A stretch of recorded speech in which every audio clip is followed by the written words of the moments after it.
Kembali lagi dengan saya Kalima Sada dan hari ini kita akan membahas mengenai panduan investasi gaji 10 juta per bulan. Jadi sebelum video ini dimulai, video ini hanyalah video edukasi yang kita lakukan, bukan ajakan jual beli atau apapun. Ya, jadi teman-teman harus paham bahwa fungsi dibuatnya dari video ini adalah untuk teman-teman lebih melek dan juga paham mengenai investasi. Jadi mengapa saya buat ini? Karena banyak sekali yang request ke saya, gimana sih kalau gaji saya ini 10 juta sebulan, saya mau mulai sadar investasi. Apa yang harus saya lakukan? Jadi pertama, teman-teman harus memahami bahwa kunci dari investasi yang sukses atau cara sukses untuk investasi, ya, kalau mau sukses dari investasi, itu kita harus meningkatkan yang namanya disiplin. Karena nggak ada yang bisa dicapai hanya dalam waktu satu malam aja, ya. Itu impossible. Kalau teman-teman mau memperoleh keadaan finansial yang lebih baik, ya teman-teman bekerja dengan giat dan juga mempertahankan uang yang dimiliki. Jadi jangan sampai uang tersebut menghilang, ya. Karena kunci investasi yang paling utama, yang paling optimal itu adalah kedisiplinan. Kita akan membahas mengenai strategi investasi. Karena kalau kita mau mencapai yang namanya disiplin, atau kalau kita mau disiplin dalam investasi, ya time to time itu harus teruji, kita harus memiliki yang namanya strategi. Nah, pertama kita akan bahas dulu ya strategi pengelolaan keuangan yang dasar dulu. Jadi sebelum kita ngomong tentang bagaimana sih caranya menggandakan uang di market dan lain sebagainya, pertama kita ngomongin dulu ya keuangan dasar dulu. Pengelolaannya itu gimana? Oke. Nah, ini adalah dasar pengelolaan keuangan dari OJK, di mana OJK itu membuat yang namanya 40, 30, 20, 10. Jadi di sini untuk kebutuhan pokok itu 40%. Jadi kalau misalkan teman-teman itu punya gaji 10 juta, nggak boleh ya teman-teman setiap bulan itu spending lebih dari 4 juta. Oke, ini kalau kita ngomong mengacu pada standarnya OJK. Gimana kalau misalkan gaji saya 10 juta, terus pengeluaran saya 5 juta. Ya, coba ditekan ke sampai 4 juta. Ya, supaya apa? Supaya kita masih punya 60% space untuk hal yang lain. Dan 30%, oke, ini adalah untuk cicilan utang. Dan pastikan nih teman-teman, utang itu 30% dari gaji. Ya, maksimal setiap bulan. Ya. Itulah mengapa saya nggak pernah nyaranin ya untuk utang konsumtif. Jadi kalau teman-teman masih suka pay later, ya punya kredit-kredit lain yang nggak oke dan nggak diperlukan, mending dilunasin. Setelah itu 30%-nya ini bisa ke yang kanan ya atau ke tabungan. Karena di sini ya menurut OJK, at least ya kita harus punya 20% untuk tabungan dan juga untuk investasi jangka panjang. Dan 10% sisanya itu untuk kebutuhan sosial. Jadi bayangkan teman-teman kalau punya 10 juta, yang 4 jutanya itu untuk kebutuhan pokok, 3 juta untuk cicilan utang, 2 juta tabungan investasi, dan 1 juta untuk donasi atau beramal ya, untuk kepentingan sosial. Karena kalau kita sadar akan kepentingan sosial, pasti negara ini menjadi jauh lebih baik lagi. Dan bayangkan ya kalau kita bisa limitasi cicilan utangnya, ini khusus untuk tabungan dan juga investasi, 50%-nya itu jauh lebih baik ya. Jadi kalau misalkan kita punya 10 juta, 4 jutanya untuk kebutuhan pokok, 5 jutanya ditabung dan juga diinvestasikan, 10%-nya baru untuk donasi, itu pasti menurut saya jauh lebih baik lagi. Kalau kita bisa eliminasi ya utang konsumtif. Jadi kalau udah cukup ya punya motor, punya gadget, ya nggak perlu cicilan utang yang berlebihan. Selanjutnya kita harus memulai sesegera mungkin supaya apa? Supaya kita bisa merasakan yang namanya efek compounding. Jadi efek compounding atau bunga berbunga, ya, bunga majemuk, itu keadaan ketika secara otomatis kita mereinvestasikan lagi keuntungan kita dari periode sebelumnya. Sehingga sama seperti bola salju yang terus menggelinding, kalau kita putus di tengah-tengah ya terus kita ambil profitnya itu nggak akan bisa menggulung. Tapi kalau kita biarkan atau bahkan kita tambah dengan kita punya duit, dia akan terus menggelembung dan juga kita bisa merasakan ya compounding effect itu beberapa tahun ke depan. Oke, sehingga tiba-tiba nggak kerasa aset kita jadi lebih gede lagi.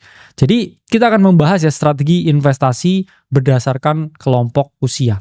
Karena pertama ya ada mereka yang di usia remaja beranjak dewasa, ada yang dewasa, ada juga yang tua. Oke, ini pasti memiliki strategi yang berbeda-beda. Pertama, oke, usia 20-an. Apa sih struggle-nya? Ya, ini semua yang saya rasakan dulu. Pertama, menabung dana nikah. Saya dulu cukup punya duit, terus kemudian merogoh kocek ya ratusan juta ya dari saya pribadi, dan itu cukup berat ya waktu itu untuk menikah. Oke. Kemudian uang muka ya, rumah pertama ya, ini saya juga merasakan dulu ya, kinda hard ya, ratusan juta juga. Kemudian membeli kendaraan ya, ini juga ya mahal. Oke. Dan melanjutkan pendidikan ya, karena saya S1, S2, S3 ya di Indonesia nggak semahal itu. Jadi saya nggak relate ya sama teman-teman yang di luar sana yang kayak kuliah di UK, di Aussie, itu mahal sekali pasti ya. Apalagi yang tidak beasiswa. Pasti ratusan juta ya nilai untuk kamu bayar ya kuliah di luar negeri. Dan ini struggle yang dialami orang di usia 20-an. Kalau di usia 30-an, apa strugglingnya? Ini mulai saya rasakan juga ya. Pertama, saya udah mulai cari ya space tinggal yang lebih besar. Kenapa? Karena anak saya udah mulai bisa jalan ya, dan concerning juga ya kalau saya nggak punya space yang lebih gede. Tapi relatable ya. Kedua, dana pendidikan anak, karena fokusnya sekarang jadi lebih ke anak ya. Dalam artian saya berpikir ya nanti anak saya sekolah di mana dan sebagainya. Itu udah mulai menjadi concern. Ya, kalau ketiga, dana pensiun sepertinya ya masih belum. Kenapa? Karena masih di usia produktif dan fokus saya ya di dua pertama, di anak. Dan selanjutnya 40-an plus, ya ini mungkin saya nggak relate ya, dana pensiun. Oke, pasti nanti akan mulai terfikir ketika 40-an. Selanjutnya utang besar, KPR nggak ada, tapi teman-teman yang lain yang masih berjuang KPR di usia 40-an, ini mungkin menjadi concern bahwa mereka ini mungkin ya sebelum di usia senja dan nanti meninggal dunia, ini mereka nggak mau warisin ke legasinya itu malah utang yang besar. Jadi mungkin itu jadi pemikiran mereka. Dan selanjutnya orang 40-an pasti berpikir ya bukan hanya biaya sekolah anak, tapi biaya pendidikan yang tinggi. Anak saya sekolah di mana ya, kuliah di mana ya, di luar negeri di mana ya, berapa setiap bulan spendingnya, yaitu pasti akan menjadi concern mereka. Kita akan ngomong ya jenis-jenis instrumen investasi yang konvensional. Oke, di sini saya akan menjelaskan beberapa instrumen investasi apa aja ya, karena investasi dan juga instrumen investasi itu dua hal yang berbeda ya. Investasi itu merupakan suatu aktivitas, instrumen investasi itu kendaraan apa yang kamu pakai. Pertama ada yang namanya reksadana. Oke, ini cocok kalau modal kamu relatif kecil dan juga kamu pemula, di mana ada yang namanya MI ya, atau manajer investasi. Mereka akan mengelola reksadana. Reksadana pun juga ada banyak ya, reksadana pasar uang, reksadana pasar saham, oke, reksadana pendapatan tetap dan lain sebagainya. Masing-masing memiliki ya prospektus return yang berbeda setiap tahunnya, juga risiko yang berbeda-beda pula. Ini paling cocok untuk pemula yang nggak ngerti market tapi pengen punya exposure ya, yang mengalahkan yang namanya risk free rate di market. Dan kedua, saham. Saham apalagi yang individual itu juga risikonya tinggi. Even kamu beli yang blue chip, the blue chip of the blue chip, it also has a risk. Kenapa? Karena saham itu volatilitasnya tinggi. Swing move-nya itu bisa puluhan persen setiap tahun. Jadi kalau kamu punya 100 juta, kamu investasikan ke saham lah yang paling blue chip, itu tetap bisa drop sampai 30%. Yang mana berarti asetmu dari 100 juta itu bisa jadi tinggal di 70 juta aja. Tapi kalau kamu yakin dengan fundamentalnya dalam jangka panjang dan kamu percaya perusahaannya bagus, it will rise ya, it will rise, oke? Tapi ada ya yang namanya volatilitas yang mungkin terjadi. Selanjutnya emas, sekarang yang all time high lagi ya. Emas, saya switching a lot of Bitcoin to gold ya, dengan 3 ya. Physical gold ya saya beli, kemudian ETF, dan ketiga juga emas yang tokenized ya, emas yang di dalam kripto ya, emas yang di dalam blockchain. Jadi saya pun juga memecah risiko exposure emas saya, dan ini juga salah satu instrumen untuk lindung nilai ya. Jadi lebih ya udah puluhan persen ya, naiknya ya untuk portofolio emas saya di tahun ini, dan ini relatif stabil return ya untuk jangka panjang, apalagi dalam keadaan makro yang tidak menentu seperti sekarang. Dan ya mungkin orang tua kita ya, emak kita kadang outtrade kita ya, karena mereka ini kan setiap tahun sebelum-sebelumnya ini beli emas ya. Jadi kalau kamu invest saham, invest kripto, trading setiap hari, coba tanya emakmu setahun ini emasnya udah naik ya berapa. Kalau misalkan dia naik, oke, saya 50%. Kamu nggak bisa returnnya di atas 50%, berarti kamu kalah ya sama emakmu sendiri ya. Kamu out-traded ya by your mom. Oke. Dan selanjutnya ya ada deposito ya, relatif rendah, oke, cocok ya untuk jangka pendek ya, di bawah 5 tahun. Selanjutnya ada juga ya obligasi retail, di mana ada juga ya obligasi negara di mana kita membeli surat utang yang diterbitkan oleh negara. Jaminannya apa? Negara. Probabilitas untuk tidak dibayar ya, atau default itu sangat kecil. Kenapa? Karena kita bergantung dalam negara. Selama negara ini masih ada ya, dan konstitusinya jelas, pasti akan dibayar ya, meskipun dia issuing another debt ya, atau utang baru untuk membayar utang yang lama.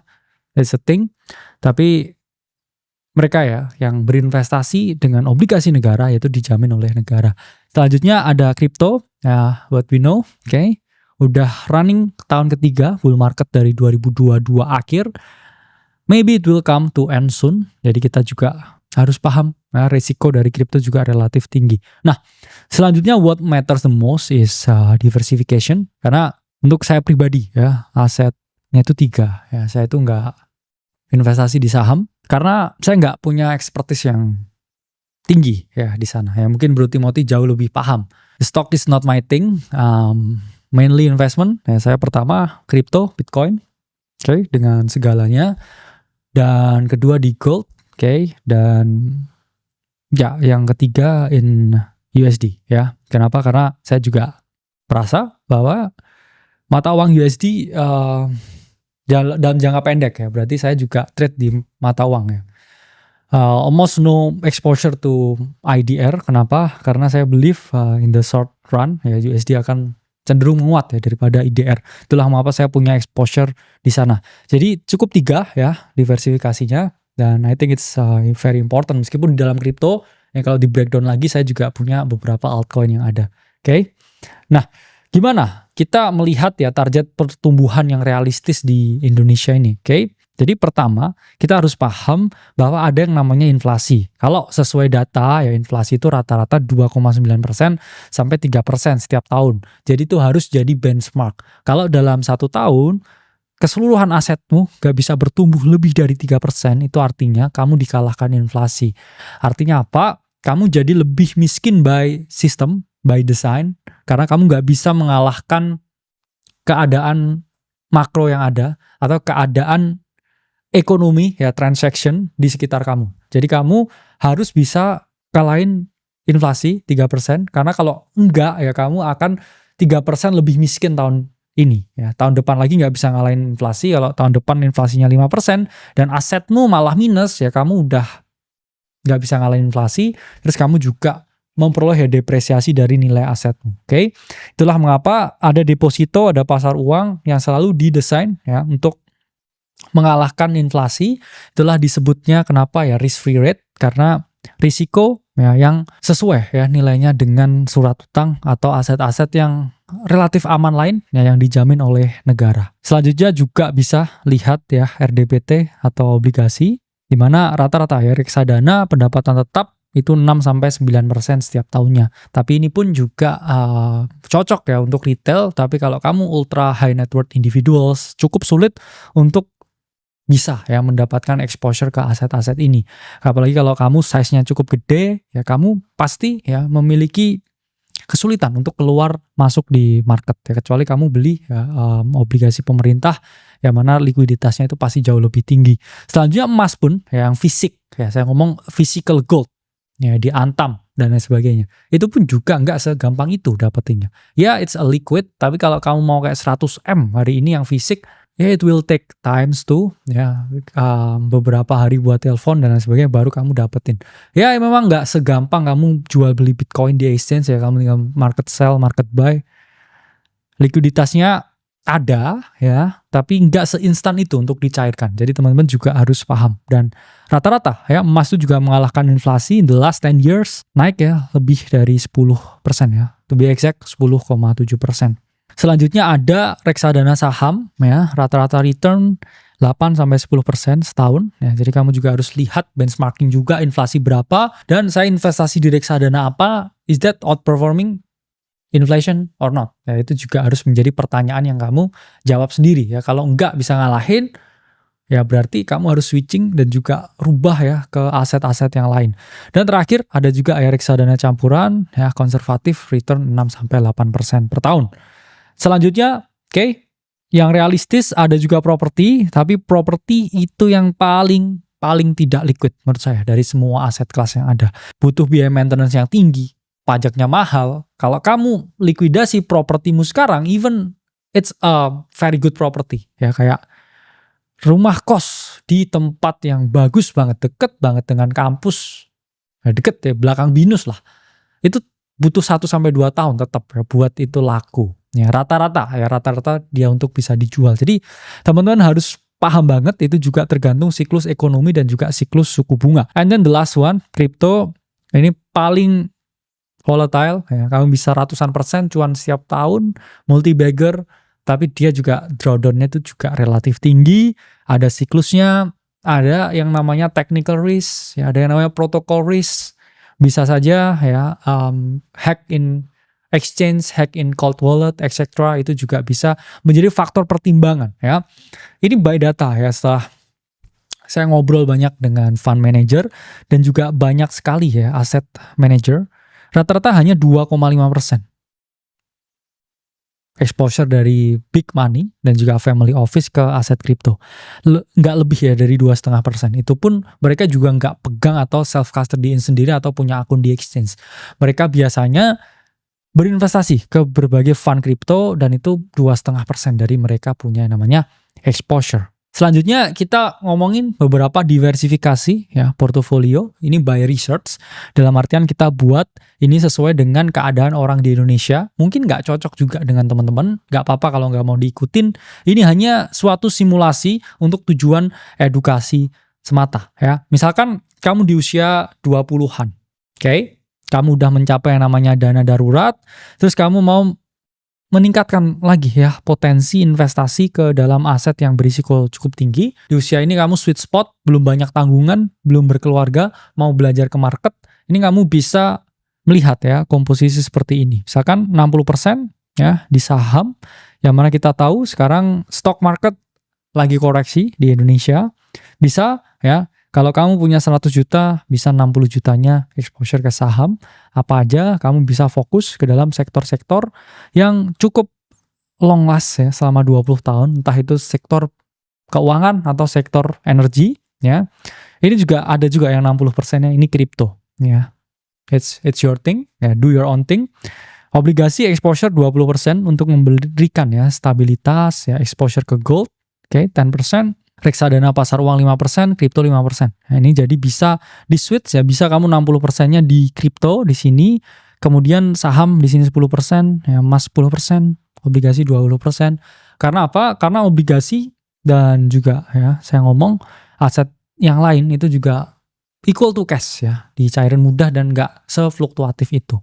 Oke, dan ini untuk yang teman-teman di usia 20-an, oke, kalau kamu targetin aja 10-12% ya, compounding setiap tahun, dan kamu misalkan nabung konsisten setiap bulan, misalkan di sini 3 juta ya, selama 5 tahun ke depan, oke.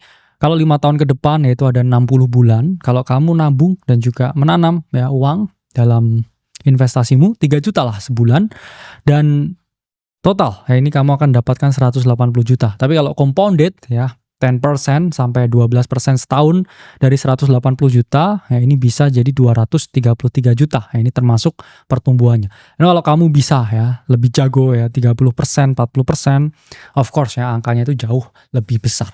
Tapi itu juga memiliki weight atau bobot resiko yang lebih besar juga. Nah, selanjutnya usia 30-an, oke. Di sini misalkan teman-teman udah punya dana darurat ya sampai 12 bulan ke depan.